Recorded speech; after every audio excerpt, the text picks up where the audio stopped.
સમાચારમાં આગળ વાત કરીએ તો કચ્છના સામખિયાળી નજીક વાંઢિયા ગામે ખેડૂતોએ રાષ્ટ્રીય ધોરીમાર્ગ પર ચક્કાજામ કર્યો હતો। અદાણી કંપની દ્વારા હાઈ ટેન્શન વીજ લાઇનના ટાવર ઉભા કરવાના કામ સામે અપૂરતા જમીન વળતરના મુદ્દે ખેડૂતો છેલ્લા 4 મહિનાથી વિરોધ કરી રહ્યા છે, જેના કારણે ધોરીમાર્ગ પર બંને તરફ આશરે 10-10 કિલોમીટર લાંબી વાહનોની કતારો જામી ગઈ હતી।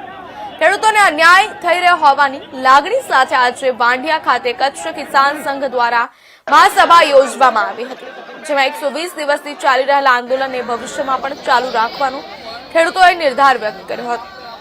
આ મહાસભામાં મોટી સંખ્યામાં ખેડૂતો જોડાયા હતા। રામધૂન કર્યા બાદ ખેડૂતોએ રેલી યોજી હતી અને વાંઢિયામાં ચાલી રહેલું કામ બંધ કરાવ્યું હતું। કિસાન સંઘે જણાવ્યું હતું કે આ આંદોલન હવે રાજ્યવ્યાપી બનશે અને આગામી 20મી તારીખે ગાંધીનગર કૂચ કરવામાં આવશે। ખેડૂતો અને કિસાન સંઘ અદાણી કંપની સામે લડી લેવાના મૂડમાં જોવા મળ્યા હતા।